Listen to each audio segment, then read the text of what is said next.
Salut à tous, j'espère que vous allez bien. Dans cette nouvelle vidéo, on va voir l'une des plus grandes organisations criminelles au monde. Leurs activités sont diverses. Rackets, paris clandestins, trafic d'armes, de drogue, assassinat, prostitution, blanchiment d'argent, trafic d'êtres humains, et la liste est encore très longue. Aujourd'hui, on va parler de la mafia japonaise, les Yakuza. N'oubliez pas de vous abonner si ce n'est pas encore fait, de liker la vidéo, mettre un petit commentaire, et vous pouvez même partager la vidéo pour la faire découvrir à de nouvelles personnes. Merci d'avance aux personnes qui prendront le temps de le faire, parce que c'est un énorme soutien pour la chaîne. Je vous laisse avec la vidéo et je vous souhaite un bon visionnage.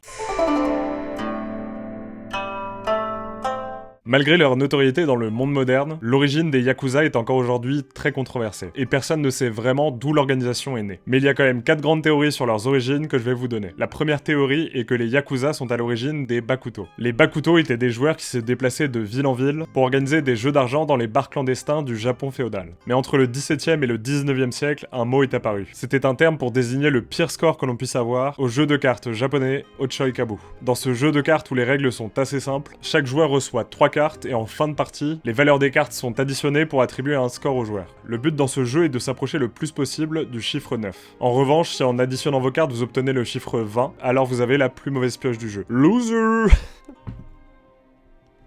C'est ciao.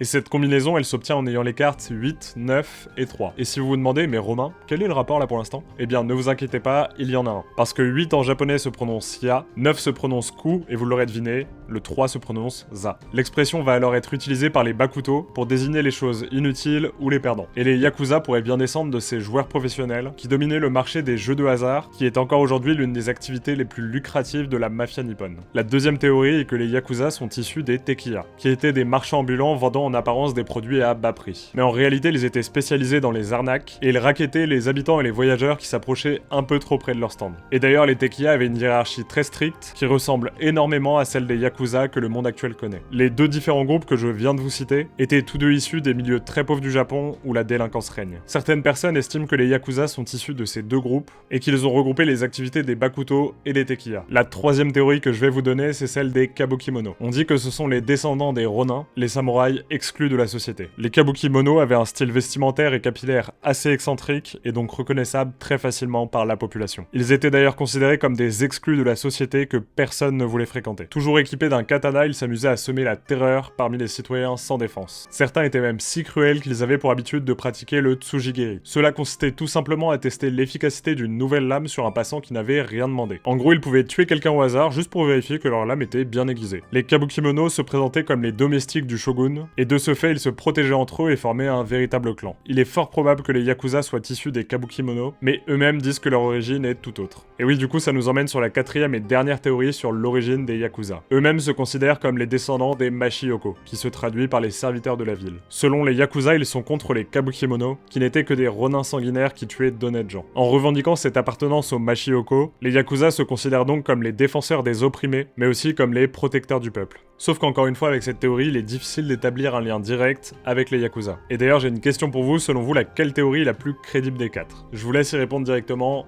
en commentaire. Personnellement, je pense que c'est vraiment un mélange entre les deux premières théories que je vous ai données, qui ont donné naissance à la mafia japonaise que l'on connaît aujourd'hui.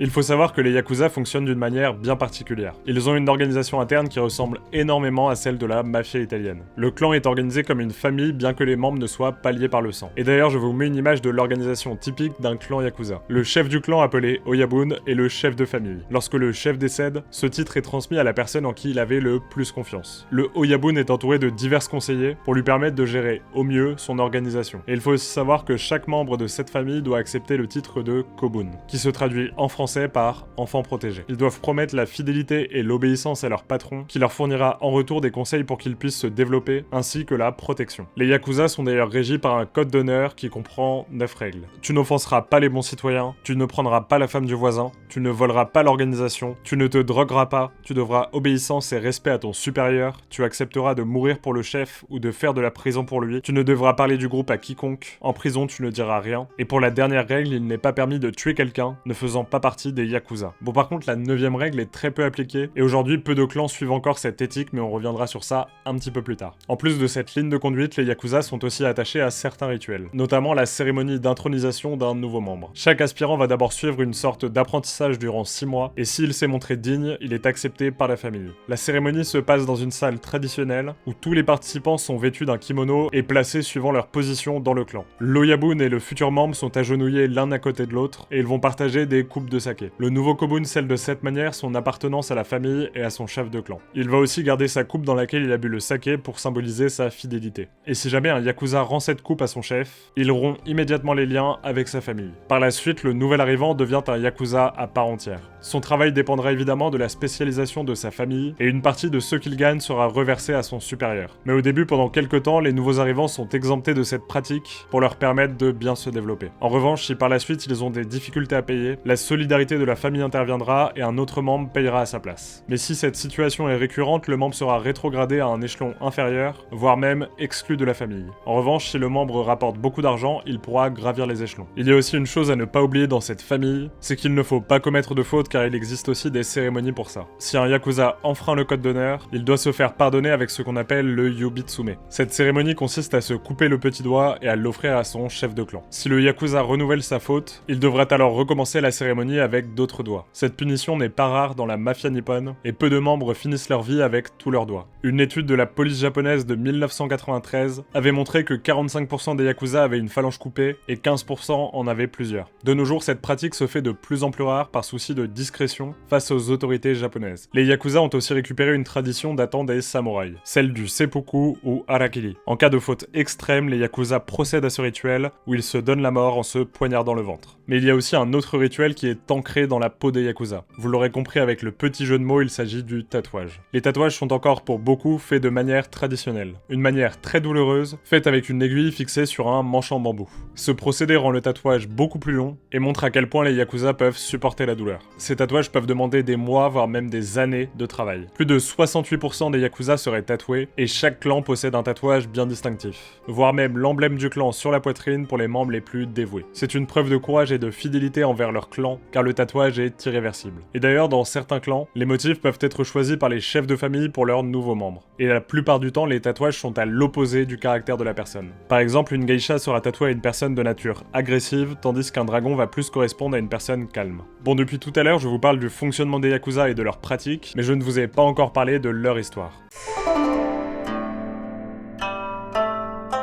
Lors de l'entrée dans l'ère moderne du Japon en 1868, qu'on appelle l'ère Meiji, les Yakuza vont commencer à étendre leur pouvoir sur la société japonaise. Les nouvelles idées introduites par les Européens dans le Japon font peur à une grande partie de la population. Les activités de la mafia japonaise vont s'intensifier à cette période, notamment grâce à des couvertures légales autorisées par le gouvernement. Du coup, le recrutement de nouveaux Yakuza va s'intensifier. Et oui, vu que le gouvernement ne leur dit rien et même leur autorise certaines choses, la mafia nippone a besoin de plus de main-d'œuvre pour continuer à étendre son pouvoir. Les trafics vont s'intensifier de plus en plus, et une véritable économie souterraine va alors naître au Japon. À la fin du 19e siècle et début du 20e, au moment où le Japon est poussé à s'ouvrir aux pays de l'Occident, les liens entre les Yakuza et les politiques japonais vont encore plus s'accentuer. La mafia japonaise est d'ailleurs très attachée aux traditions, à tel point qu'ils refusent tout contact à l'égard des Américains ou des Européens. Et les figures politiques qui sont favorables à une ouverture du pays vont être assassinées par les Yakuza. On compte d'ailleurs 2 premiers ministres et 2 ministres de la finance qui sont morts des mains de la mafia. La mafia nippone est néanmoins favorable à une expansion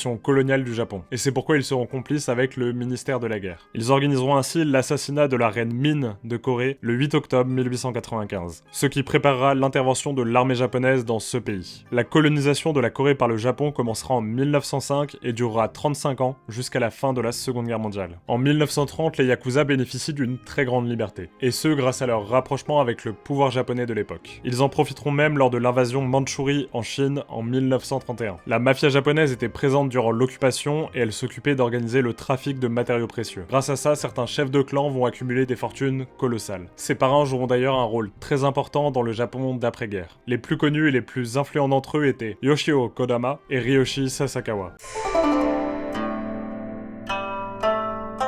À la fin de la Seconde Guerre mondiale, le Japon qui a essuyé une défaite est occupé par les Américains. Des trafics vont alors s'organiser avec les soldats de l'occupation, principalement en drogue. Les Yakuza vont aussi profiter du chaos qu'il y a dans le pays pour s'approprier des terres de manière illégale, principalement dans les villes dont les plans avaient brûlé durant la guerre. En parallèle, les Coréens et les Taïwanais, qui étaient utilisés comme main-d'œuvre durant la guerre, retrouvent leur liberté. Les mafias de leur pays d'origine veulent profiter du chaos et ils tentent de s'installer au Japon pour prendre le contrôle du marché noir. Au début, ils vont rapidement agrandir leur territoire, et cela s'explique par le fait que les forces de police japonaises avaient été affaiblies à la suite de l'arrivée des Américains. Cette situation fut un réel tremplin pour les Yakuza, qui ont lutté contre les mafias qui tentaient de s'installer au pays du soleil levant. L'organisation a aussi profité de la croissance du marché noir, dans un Japon affecté par la guerre et privé de tout. Les Yakuza ont donc un double pouvoir, celui de faire régner l'ordre dans le pays, avec l'appui des hommes politiques et de la police japonaise. Et en plus de ça, l'organisation est nécessaire dans le Japon d'après-guerre, tout simplement parce que le marché noir était l'un des seuls moyens de survie pour de nombreux Japonais. La mafia nippone va donc devenir petit à petit l'un des piliers qui permet au Japon d'encore tenir debout. Une fois les mafias étrangères écartées du pays, les Yakuza ont dû faire face à l'apparition d'une nouvelle criminalité. En pleine crise sociale, le groupe des Kurantai est constitué de membres plus jeunes, très violents, mais pas du tout organisés. Et ce groupe va très vite se faire dissoudre par la mafia japonaise. Entre 1958 et 1963, les Yakuza vont voir leurs effectifs augmenter de 150%, pour finalement atteindre le plus grand nombre de membres jamais connu. À cette époque, on compte environ 185 000 Yakuza dans tout le Japon.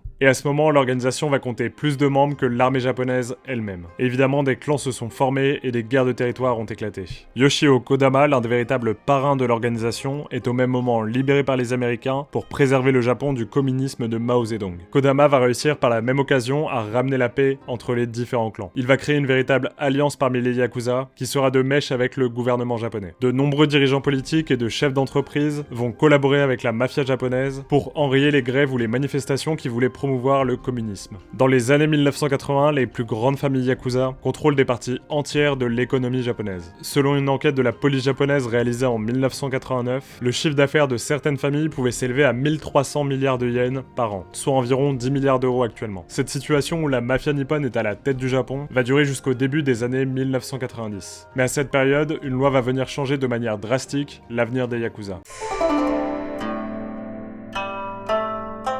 En mars 1992, la loi anti-gang entre en vigueur et elle sera complétée par la loi anti-blanchiment en 1993. Et les Yakuza vont être grandement affectés par ces nouvelles lois qui comprennent plusieurs points, dont deux qui retiennent particulièrement leur attention et ce sont les suivants. La dégradation de l'image des Yakuza auprès de la population et la perte de la fonction sociale des Yakuza. De plus, ces nouvelles lois obligent la mafia japonaise à se recenser auprès des autorités. Et les membres sont dans l'obligation de prouver qu'ils appartiennent à une organisation hiérarchisée. Si un clan Yakuza devient fiché, il est alors sujet à des restrictions. Mais pour le moment, cette loi est non pénale, et si jamais les Yakuza ne la respectent pas, ils auront le droit à un simple rappel à l'ordre. Mais cette loi va être durcie en 2004. Les chefs de clan sont désormais responsables en cas de dommages causés à des personnes ou à des biens. Si jamais un citoyen porte plainte et demande un dédommagement, le chef de clan sera obligé d'accepter s'il ne veut pas recevoir de sanctions de la part du gouvernement. Cette mesure a été prise notamment pour que les Yakuza arrêtent le chantage et le racket, qui restait encore l'une de leurs principales activités. Et forcément, l'arrivée de ces lois a eu un gros impact sur la mafia nippone. Les effectifs ont grandement diminué, certaines activités ont fermé, et la cohésion entre les Yakuza et la police japonaise disparaît peu à peu.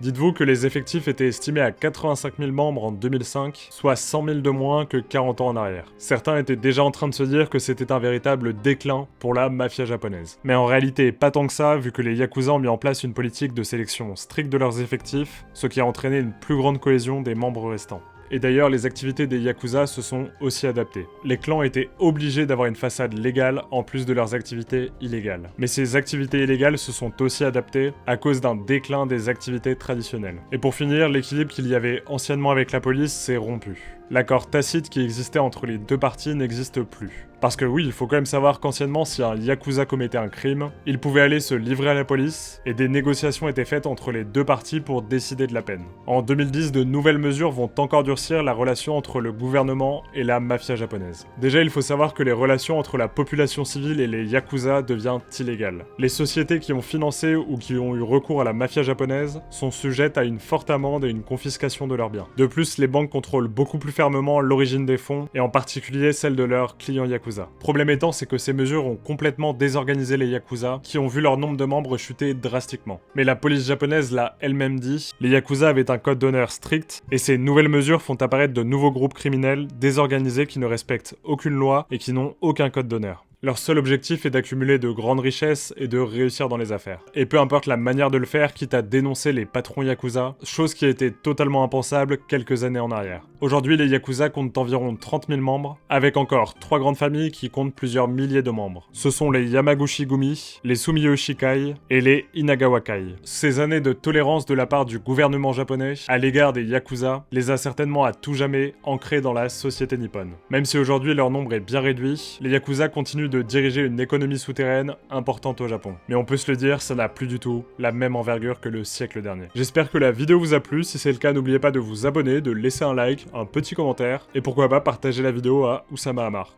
Pas du tout. On se revoit très bientôt pour une nouvelle vidéo, d'ici là prenez soin de vous, allez, ciao.